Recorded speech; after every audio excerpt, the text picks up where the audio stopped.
tahun 2025. Kemudian juga dari pendapatan, nanti Pak Anggito juga bisa menjelaskan mengenai beberapa hal yang menyangkut perkembangan pendapatan negara. Dan juga dari sisi pembiayaan, Pak Tommy nanti menjelaskan mengenai berbagai hal yang terjadi di below the line. Ini semuanya kemudian kita pertimbangkan untuk kita menunggu sampai data cukup stabil sehingga kami bisa memberikan suatu laporan mengenai pelaksanaan APBN kita 2025 dengan dasar yang jauh lebih bisa stabil dan diperbandingkan, mungkin kalau istilahnya mangga dengan mangga bandingnya, sehingga tidak terjadi kemungkinan terjadinya salah interpretasi. Jadi dengan kata pengantar itu saya akan memulai ya untuk menjelaskan APBN kita 2025. Ini adalah APBN tahun pertama untuk Bapak Presiden Prabowo Subianto dan Wakil Presiden Gibran Rakabuming. Pelaksanaan APBN adalah sebuah pelaksanaan instrumen keuangan negara yang begitu penting untuk mencapai tujuan-tujuan prioritas yang telah dan akan terus ditetapkan oleh Presiden Prabowo. Dan oleh karena itu, tema mengenai agility atau kelincahan, kemampuan untuk fleksibel namun tetap menjaga kehati-hatian dan sustainabilitas dari APBN itu menjadi sangat penting. Tentu sebagai Presiden terpilih, beliau akan melaksanakan banyak program-program dan kita terus melakukan dan meyakinkan agar APBN bisa menjadi instrumen yang diandalkan dan tetap bisa terjaga dalam jangka menengah panjang. Itulah yang menjadi dasar bagi kami di Kementerian Keuangan untuk terus menjaga APBN sebagai instrumen penting negara dan pemerintah dalam menjalankan proses pembangunan dan juga di dalam menjaga negara dan menjaga perekonomian serta rakyat untuk mencapai cita-cita kita menuju Indonesia yang maju, adil, sejahtera. Teman-teman wartawan yang kami hormati, kami akan memulai untuk penjelasan berdasarkan kondisi ekonomi makro yang bergerak luar biasa sangat banyak. Dan ini masih berlangsung, episodenya masih dalam awal cerita baik, terutama dari sisi global. Maka kami memulainya dengan mengingatkan kembali kepada asumsi makro yang digunakan untuk menyusun APBN 2025 dan juga sedikit mengingatkan tahun 2024.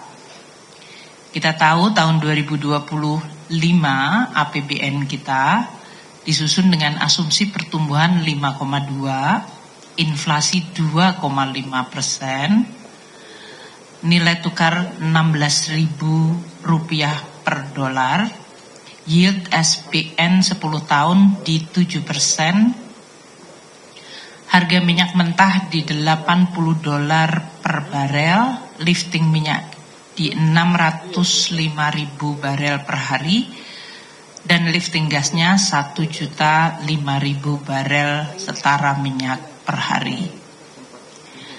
Kalau kita lihat tahun 2024 yang baru saja kita tinggalkan dan ditutup, pertumbuhan ekonomi 2024 pada akhir tahun seluruh tahun dicapai dengan pertumbuhan 5,03. Saya ingin menyampaikan bahwa ini adalah sebuah tingkat yang tidak mudah bagi semua negara untuk menjaga pertumbuhan ekonomi pada level di atas 5%, di mana kondisi perekonomian global disrupsinya sungguh luar biasa.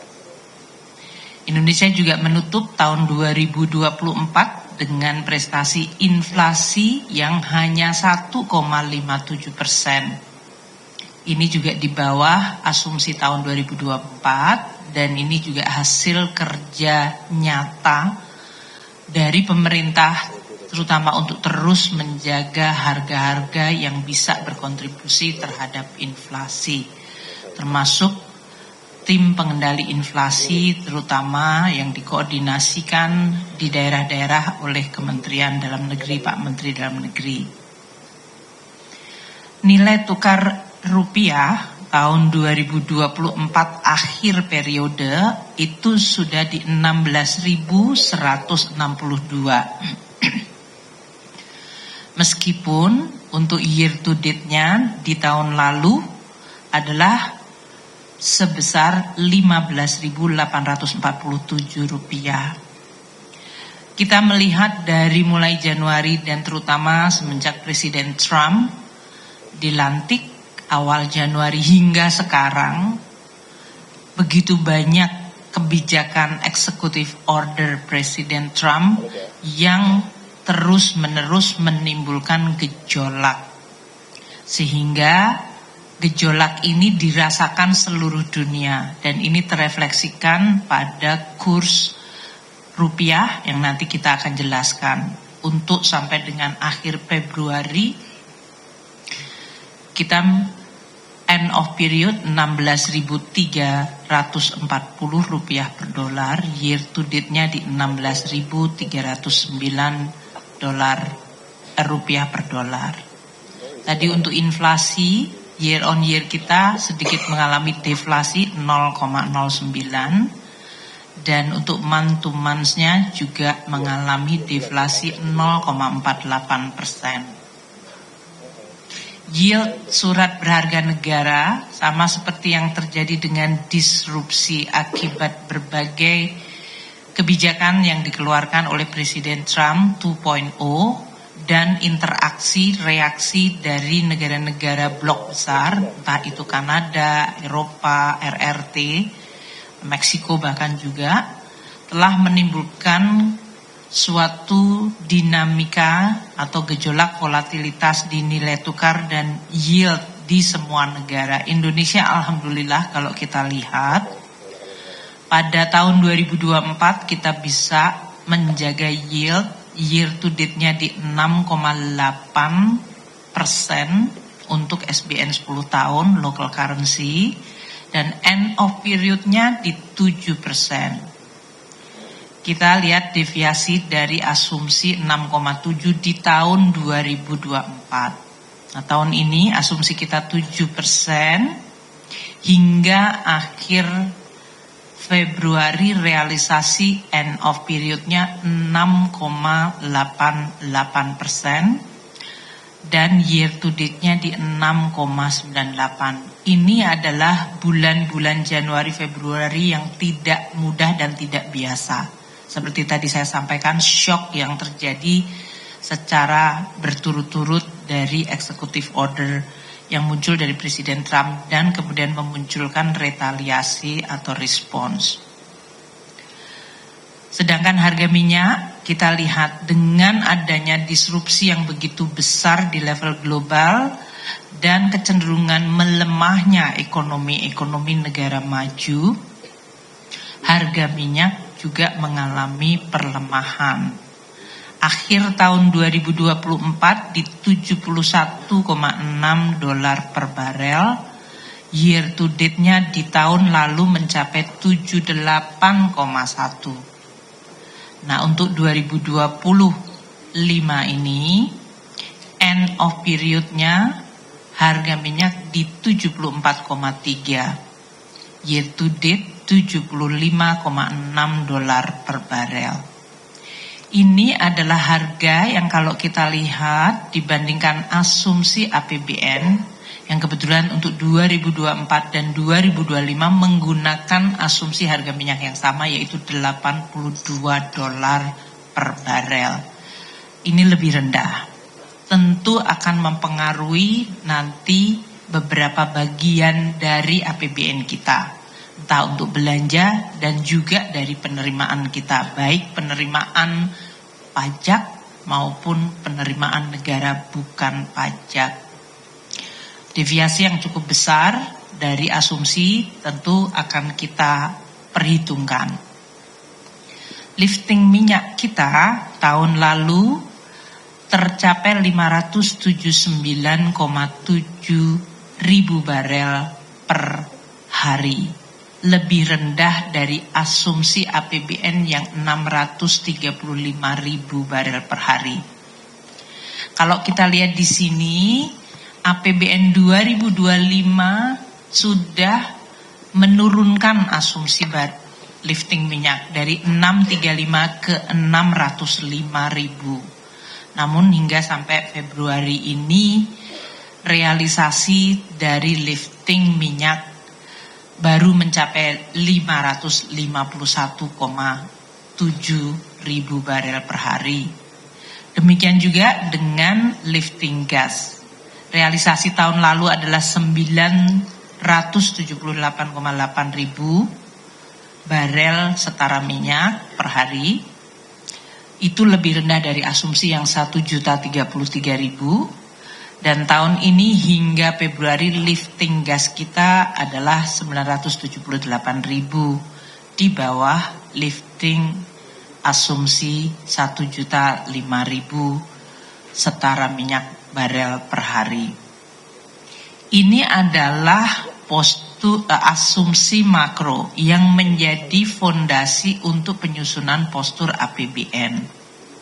Dan kami akan terus memonitor, memitigasi berbagai dinamika yang terjadi apabila menimbulkan risiko yang berpengaruh kepada APBN maupun terutama kepada masyarakat dan perekonomian.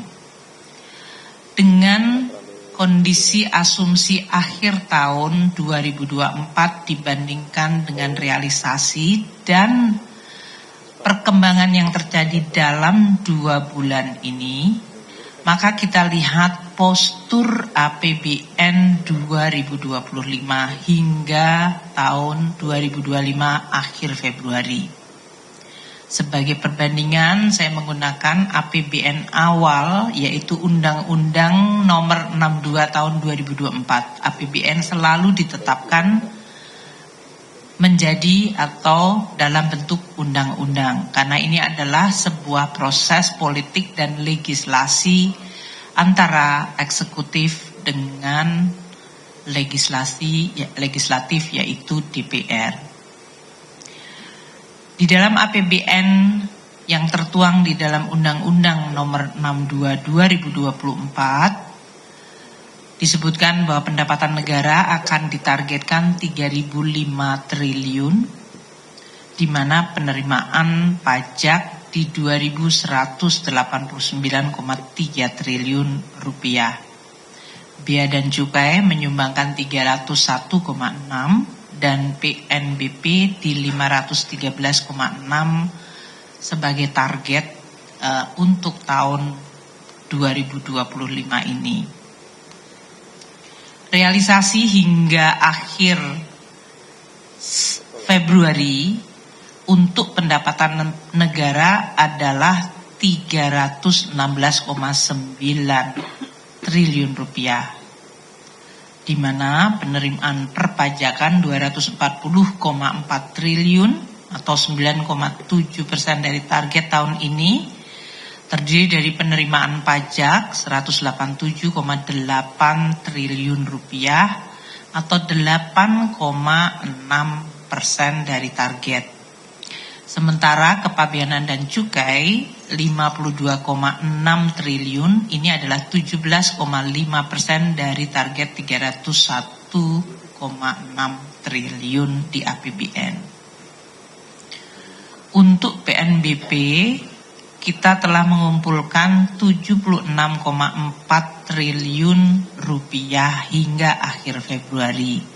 Ini artinya 14,9% dari target PNBP tahun ini yang sebesar 513,6 triliun rupiah. Dari sisi belanja, kita lihat APBN mendesain belanja tahun ini adalah sebesar 3.621,3 triliun rupiah. Ini terdiri dari belanja pemerintah pusat 2.701,4 triliun rupiah, di mana belanja KL-nya 1.160 triliun dan belanja non-KL 1.541,4 triliun. Transfer ke daerah di dalam Undang-Undang APBN 919,9 triliun. APBN 2024 didesain dengan defisit 616,2 triliun dan keseimbangan primer juga defisit 63,3. Itu adalah desain APBN 2025. Sehingga ini saya menggunakan ini untuk bisa menaruh di dalam konteks akhir Februari. Pembiayaan tahun 2025 ini juga menurut undang-undang akan mencapai 616,2 triliun rupiah.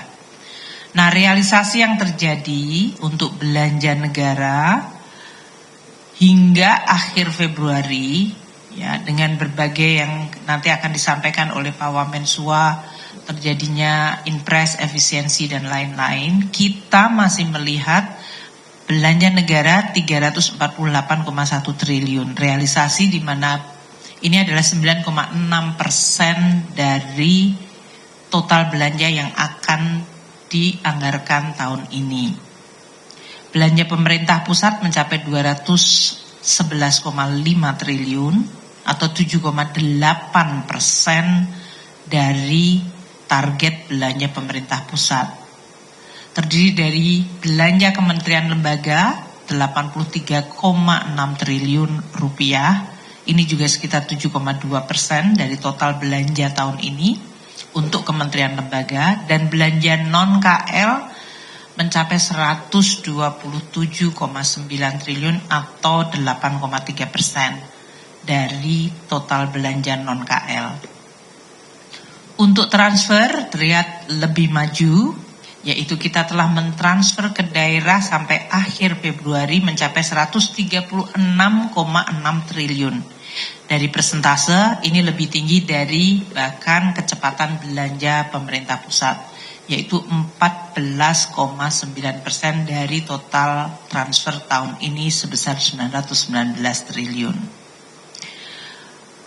Untuk posisi 2025 akhir Februari, keseimbangan primer dalam posisi surplus 48,1 triliun.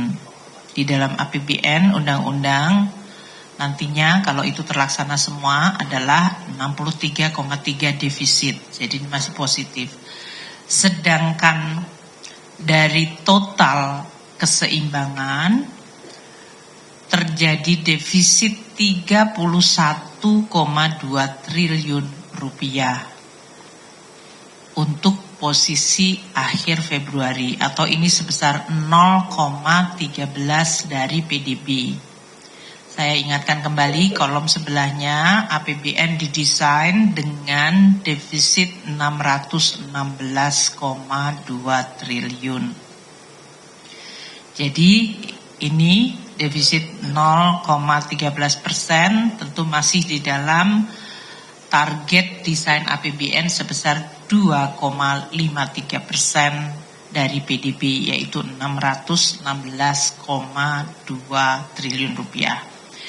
Sampai dengan akhir Februari, pembiayaan anggaran tercapai 220,1 triliun rupiah. Ini artinya 2 bulan pertama kita telah merealisir pembiayaan cukup besar, 35,7%. Implisit ini berarti ada perencanaan dari pembiayaan yang cukup front loading, artinya issuance-nya di awal cukup besar. Nanti Pak Tommy menjelaskan.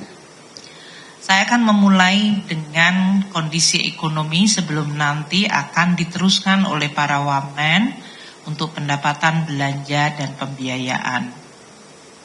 Seperti saya sampaikan tadi, dunia mengalami perubahan yang sangat besar, sangat signifikan. Kalau kita sebutkan the new economic order, yaitu sebuah order ekonomi global yang tidak lagi mengikuti pakem selama hampir 50 tahun ke belakang atau lebih bahkan. Di mana di dalam era 60 atau 50 tahun ke belakang, globalisasi dan global rule base itu menjadi sandaran atau menjadi fondasi kita berinteraksi dan berrelasi berhubungan antar negara. Ini karena sesudah Perang Dunia Kedua, masa-masa di mana kemudian semua negara bersepakat, yuk kita bikin sebuah global order yang berdasarkan sebuah rule base, itu dari mulai United Nations, kemudian memunculkan WTO, IMF World Bank, dan kemudian berbagai kesepakatan antar negara dari sisi perdagangan investasi. Yang semuanya tujuannya adalah agar hubungan antar negara berdasarkan suatu aturan dan kepastian, tidak didasarkan pada aksi sepihak. Oleh karena itu muncullah kemudian lembaga-lembaga multilateral yang tujuannya untuk mempromot atau menjaga, mempromosikan dan menjaga hubungan antar negara yang berdasarkan rule atau aturan yang disepakati. Semenjak munculnya sekarang ini Presiden Trump di versi yang kedua 2.0, unilateralism atau aksi sepihak dari suatu negara yang kebetulan merupakan negara terbesar dan terkuat di dunia menjadi dominan. Ini menjadi the rule of the game. Jadi yang tadinya rule based multilateral sekarang adalah tergantung dari unilateral dari negara, dan kalau negara ini karena kuat dan dominan, dia bisa mengatur aturan sesuai dengan kehendak dan kepentingan dari negara tersebut. Kebetulan ini adalah negara terbesar, Amerika Serikat, yang selama ini Amerika adalah promotor dan pendukung dari berbagai multilateralism. Sekarang Amerika meninggalkan multilateralism menjadi unilateral approach. Pertemuan G20 yang terakhir di Afrika Selatan di antara Menteri-Menteri Keuangan yang dihadiri oleh Pak Wamentommy, nanti mungkin juga bisa dijelaskan, menggambarkan situasi tersebut. Ketidakhadiran banyak negara, kebetulan menteri-menterinya, karena kita sedang cukup banyak perhatian di dalam negeri, namun berbagai negara banyak yang bahkan tidak menghadiri G20. Bandingkan dengan suasana waktu kita menjadi presidensi G20, bahkan terjadinya perang Ukraina, kita tetap mampu menghadirkan seluruh anggota G20 bahkan pada level head of state. So perubahan begitu besar dari tahun 2018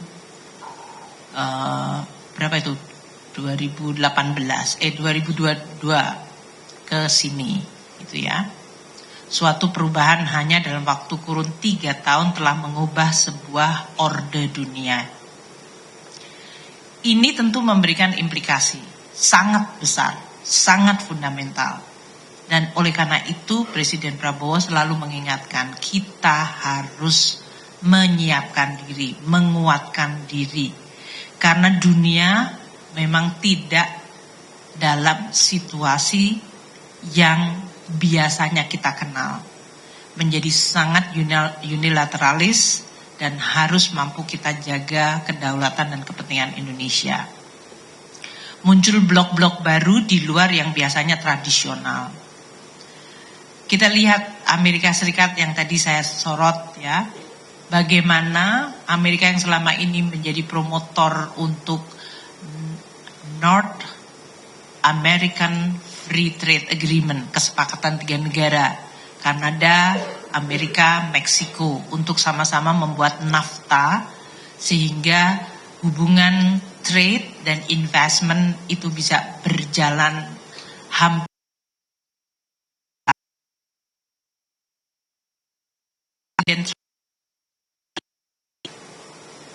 dilakukan seluruhnya menjadi totally tidak berlaku. Secara unilateral, sepihak, Amerika kemudian menyampaikan mengimpos tarif. Kalau NAFTA itu namanya free trade, itu biasanya tarif mendekati 0 atau bahkan 0%. Yang terjadi sekarang, tiba-tiba Trump menerapkan kepada negara tetangganya yang sebetulnya selama ini bergabung dalam sebuah blok free trade, yaitu North Africa Free Trade Agreement NAFTA. Tiba-tiba tetangga sebelahnya dikenakan tarif. Kanada 10% untuk energi, 25% untuk komoditas lainnya. Meksiko 25% across the board. RRT 10% ini on top of yang selama ini RRT sudah terkena dari semenjak Trump 1.0, Biden, dan Trump 2.0. Jadi waktu Trump 1.0 dan Biden, RRT itu sudah dikenakan tarif dan belum turun, sekarang ditambahkan 10%. Diumumkan pada 1 Februari 2025 untuk pengenaan tarif tersebut. Reaksinya sungguh luar biasa. Jadi kalau teman-teman wartawan masih sedikit mau ngecek ke Google situasi awal itu, disruption dari terjadinya keputusan ini terhadap global sentiment luar biasa negatif. Sehingga Presiden Trump tanggal 3 Februari 2 hari kemudian mengatakan oke, karena reaksinya begitu negatif saya tunda 1 bulan. Waktu itu kemudian terjadi, lega, mungkin kita bisa work out. Pada tanggal 4 Februari, RRT karena tidak mendapatkan penundaan, jadi yang ditunda hanya tarif untuk Meksiko dan Kanada, dan itu pun hanya untuk 1 bulan. Tanggal 4 Februari, RRT yang sudah dikenakan tarif mulai 1 Februari melakukan retaliasi, balasan, dengan menerapkan tarif 15% untuk import coal dan LNG dari Amerika Serikat dan penerapan 10% dari import crude, mesin pertanian, kendaraan, dan truk dari Amerika Serikat. Perang dagang terjadi. Kalau kita biasanya mengenal perang militer, ini perang dagang terjadi. Satu negara secara unilateral melakukan tarif untuk men-charge lebih tinggi, negara lain melakukan retaliasi. Jadi medan perangnya ada di perekonomian.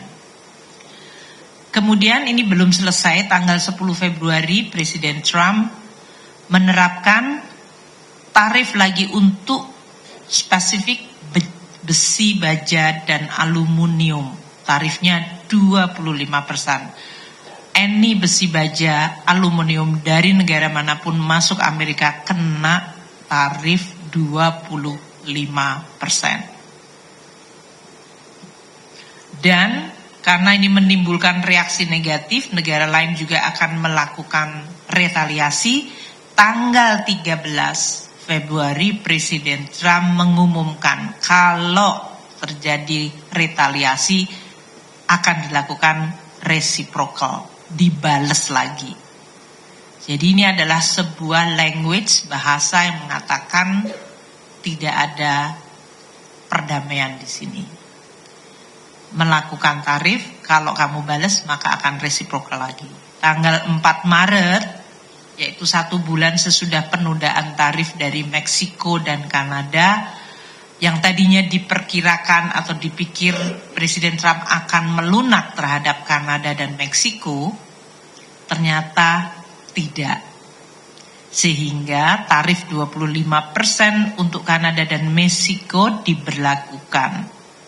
Dan untuk RRT karena sudah melakukan retaliasi tanggal 4 Februari, dengan menerapkan tarif 15%, maka sesuai dengan tarif reciprocal yang dilakukan oleh Amerika Serikat yang diumumkan 13 Februari, maka RRT yang sudah dibales lagi dengan menambahkan lagi tarifnya 10% untuk komoditas dari Tiongkok. Kemudian Kanada tanggal 4 Maret kena tarif, maka pada hari yang sama Perdana Menteri Justin Trudeau yang waktu itu belum resign mengumumkan retaliasi, dibales dengan menerapkan 25% tarif untuk berbagai produk impor dari Amerika Serikat. Dan ini tentu menimbulkan ancaman terhadap berbagai kemungkinan, dari mulai resesi bahkan inflasi, bisa terjadi stagflasi, ekonominya melemah tapi harga tinggi karena tarif. Di tanggal 10 Maret sekali lagi untuk RRT dilakukan pelaksanaan tarif 10-15% untuk produk makanan dan pertanian, serta pembatasan ekspor dan investasi dari 25 perusahaan Amerika Serikat.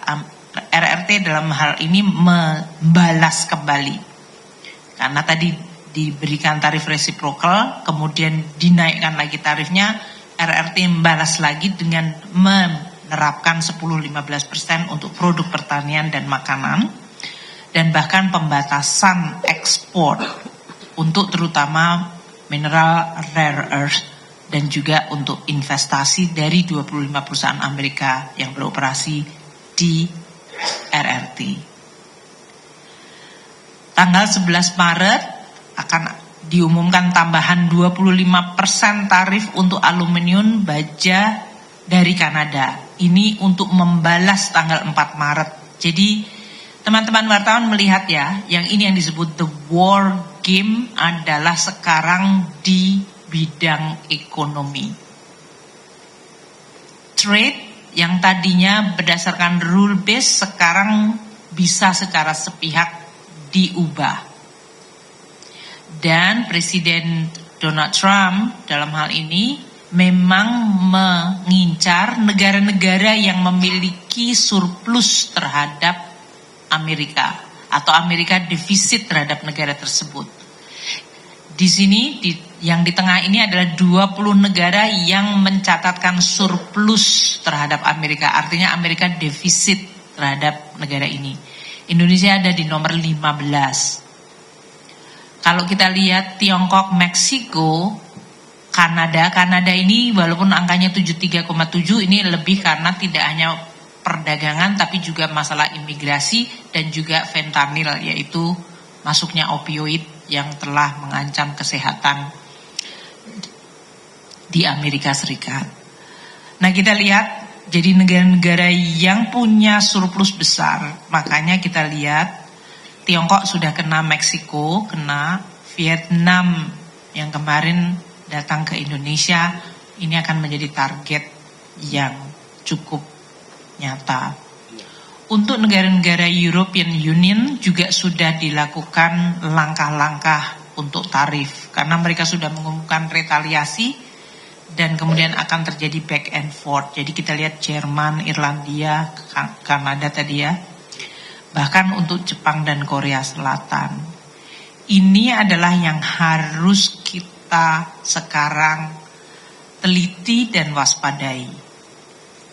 Kalau diberlakukan kebijakan tarif kepada semua negara surplus, Indonesia ada di dalam ranking 15. Dan ini akan berpotensi menciptakan tadi biaya dari supply chain sektor manufaktur dan terutama untuk sektor digital yang akan meningkat. Rantai pasoknya juga akan mengalami disrupsi, harga komoditas mengalami volatilitas, dan sentimen market akan terus-menerus terayun-ayun volatile seperti yang terjadi pada minggu-minggu atau 1 bulan terakhir. Ini menimbulkan semua negara sekarang berpikir peta dunia dari sisi ekonomi seperti apa. Keputusan mengenai investasi, relokasi, dan juga rekonfigurasi dari rantai pasok.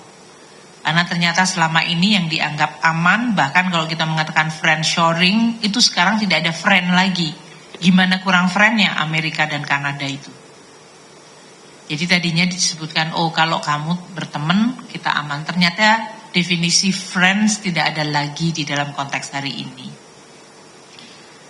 Dan berbagai blok alternatif di luar zona Amerika seperti ASEAN, BRICS, ini memiliki alasan untuk makin bisa tumbuh dan menjadi alternatif. Meskipun dalam hal ini tentu karena Amerika Serikat adalah negara paling besar di dunia, pasti apa yang dilakukan oleh mereka mempengaruhi seluruh dunia juga.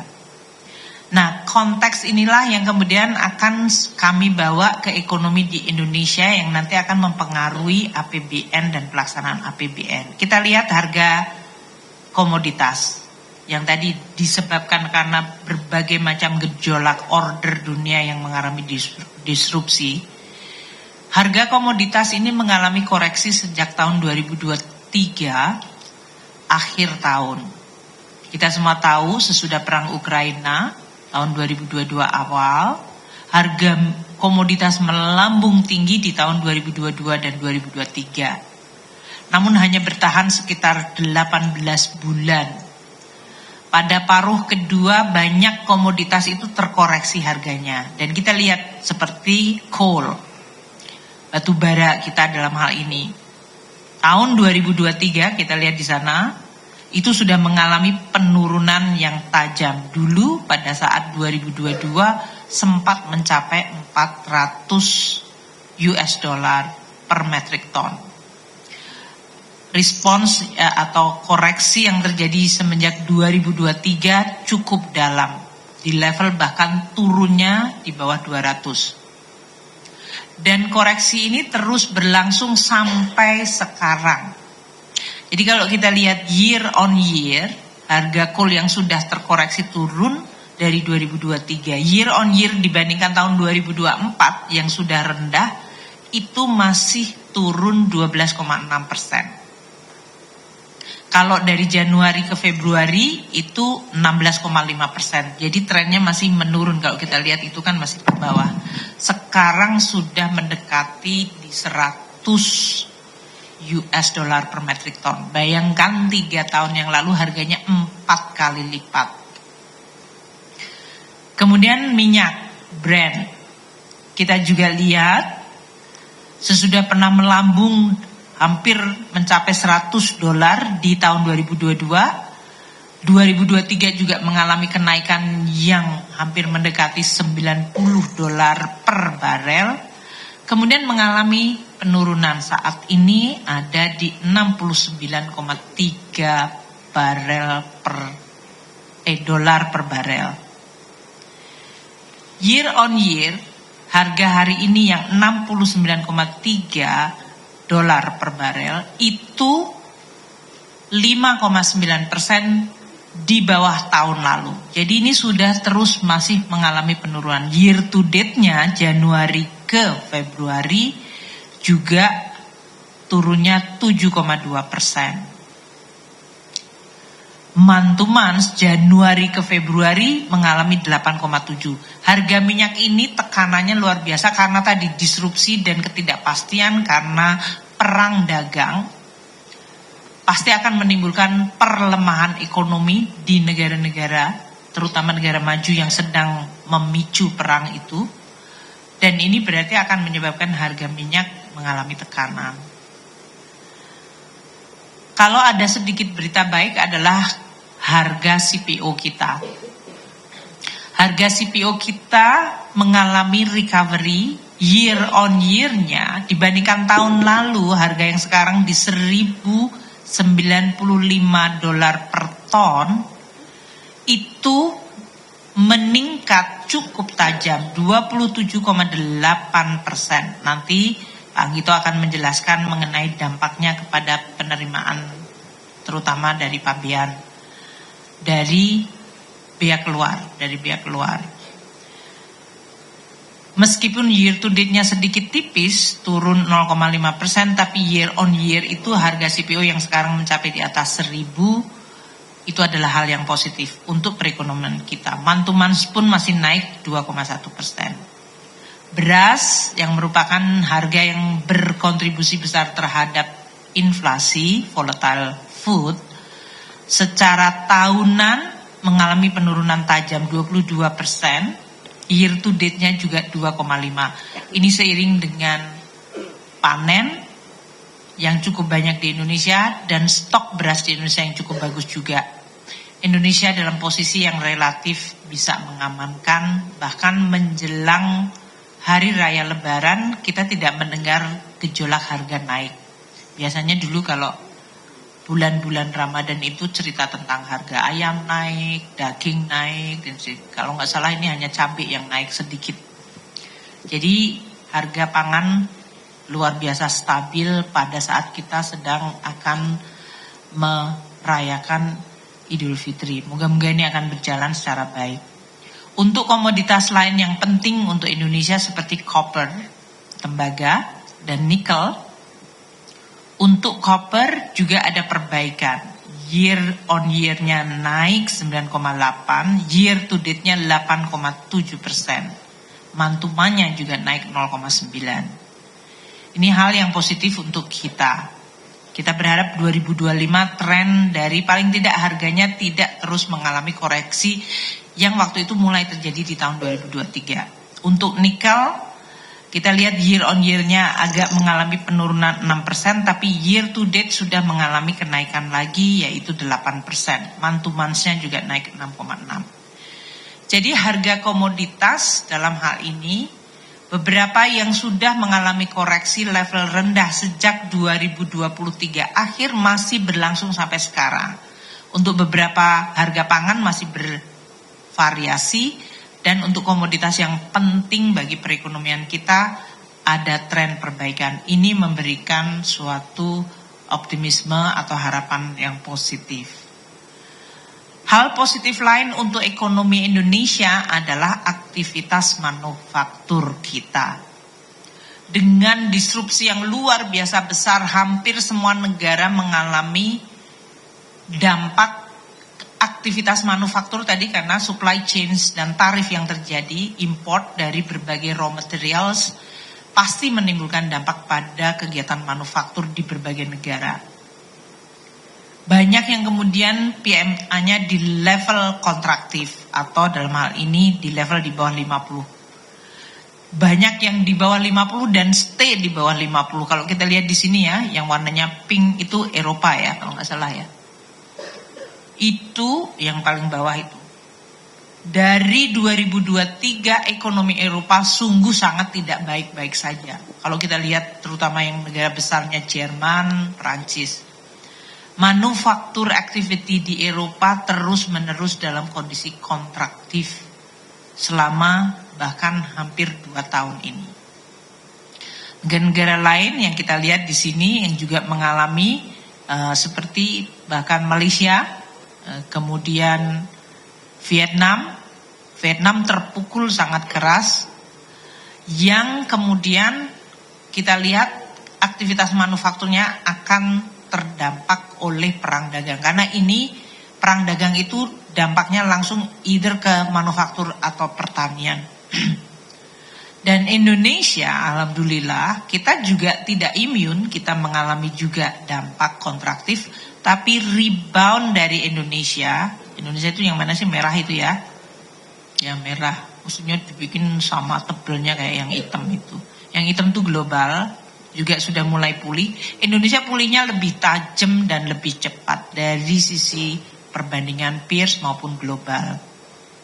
Ini yang kita syukuri dan ini menjadi landasan bahwa terlepas dari berbagai banyaknya sekarang ini perangnya terjadi di bidang ekonomi melalui penerapan tarif, dan tarifnya itu nggak 5%, naiknya itu 25%. Jadi itu shock banget kalau untuk kegiatan manufaktur.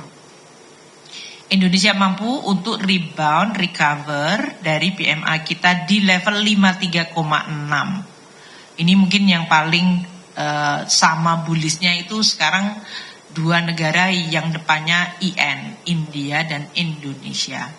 Jadi kalau kita lihat itu adalah yang Anda lihat 53,6 dan 56,3. Oke, kebetulan angkanya hampir sama, beda aja 3663 itu. So ini sesuatu yang cukup bagus. Negara yang sekarang kegiatan manufakturnya cukup kuat sekarang hanya Brazil, Amerika dari G20. Tiongkok pun tipis di 50,8. Negara-negara tetangga kita masih dalam situasi kontraktif. Malaysia masih negatif di 49,7, Vietnam 49,2. Kemudian negara-negara emerging seperti Meksiko, Turki, semuanya juga mengalami negatif. Selain negara Eropa yang kita lihat, Perancis, Jerman itu kontraksinya cukup dalam. Dan ini terjadi sudah 2 tahun untuk negara tersebut. Kalau kita lihat Indonesia, negatif itu hanya beberapa bulan, kemudian kita balik lagi. Jadi ini yang kita harus cukup syukuri, namun kita juga waspada karena